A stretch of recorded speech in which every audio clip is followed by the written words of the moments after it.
Hi guys, welcome back to yet another video. My name is Martin. I'm filming this in my storage unit today. What I do on this channel is I show off 4 books from random and I end on a key issue. I'm going to start off with a really striking cover. So I was looking at the comic book boxes behind me, especially the ones down the bottom here. And I went to the section that is all my comics starting with R. So yeah, there's Ravage in there, obviously. But there was this cover. And it is issue 12 of Red Hood and the Outsiders. Sorry, Outsiders. Red Hood and the Outlaws. And I remember seeing this on the shelf and just being enamored with it. So it's the life of Bizarro, and so we had the Red Hood, we had Bizarro, we had Artemis, and I think we still had Red Arrow or Arsenal. I think he was still on the team, but I can't remember. But I saw this cover, and it's a like an homage to the death of Superman. But obviously being Bizarro, it's the S shield flipped and then dripping with well, let's just call it paint. But yeah, it's held up really well, surprisingly, because I've read it once and then I put it in the box and I've just left it in there. There's no backing board or anything like that. But you'd think a book like this would just be riddled with spine ticks, but no. I'm very fortunate to have this in such nice condition. And then I put it in here and it just gets all crumpled. No. The next one I want to show off is Incredible Hulk issue 20. And this is drawn by Ron Garney. Excuse me. Drawn by Ron Garney and written by Paul Jenkins. And okay, so Peter David has left the series, and then we had Joe Casey, and then we had John Byrne, who was on it for I think 12 issues at the most. Correct me if I'm wrong. I just don't know how long John Byrne was on there for, but I know that Paul Jenkins took over and then did some absolutely incredible stories with the Incredible Hulk. And yeah, I know I said incredible twice, but it's justified. For my money, the Hulk does not get better than this. It's dark. It plays up with the emotions of Bruce Banner and the Hulk, and really takes it to some really interesting places, but also keeps the man on the run aspect of the Incredible Hulk.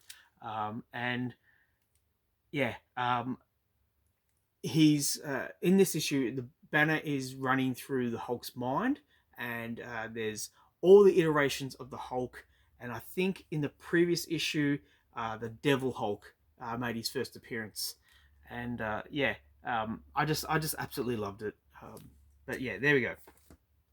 Now, the next book I'm going to show off, the first issue of this series, skyrocketed in the middle of the year. Everyone wanted the first issue. I do have the first issue, but it is somewhere here. I just do not know.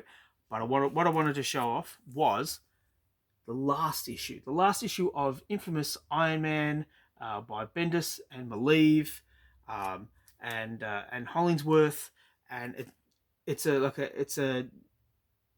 like the cover is just like the cover for the first issue, but just a little bit more tortured. Yeah, it's an interesting concept. I think Bendis. Well, I don't want to talk bad about the guy because every time I talk about Bendis, I always seem to bag him out. I think it's an easy fit to bag out Bendis for his dialogue. I won't say it again because it's said a million times. It's like Layfield with his feet. We're not saying anything new by talking about Bendis's dialogue. But I will say Bendis does have some interesting concepts, and interesting premises or premises. What's the plural of premises? Premise. I just don't know. I'm just talking rubbish at this time. But yeah, there we go. So that's the last issue of Infamous Iron Man. And the key issue I want to show off is issue 1 of Cosmic Ghost Rider. Unfortunately, it's not the first issue of his mini series. I do have that again somewhere. I remember. I remember when I bought when I bought the first appearance of Cosmic Ghost Rider, and I didn't buy the rest of the run. It was an interesting concept, but I just thought, the Punisher and Ghost Rider put together, there's nothing new here. And then a long time mate of mine, I caught up with him just by chance, and he was saying, you still reading comic books? I said, yeah, of course I am. He's like, oh, have you read Cosmic Ghost Rider? I absolutely love it. Oh, I got it in trade. And I was like, oh, yeah, you know what? I do have that first issue. And it is an interesting concept. So when this was announced, I jumped on it. But I just think it didn't have the impact that first issue had. I know, look, the series, they wanted to run a little bit longer and tell a different story. But yeah, maybe this shouldn't have been the key issue for the video. But let me know what you think. Were you impressed with the Cosmic Ghost Rider, and did you read the second volume of his story? And that's the video for today. Please let me know what you think in the comments down below. Please like and subscribe if you wish to. I'd really appreciate it. As always, thanks for sticking with me. Thanks for subscribing. You guys are all brilliant.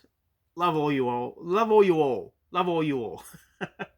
Okay, I think I need to end and go have a bit of a lie down. All right. Bye, guys.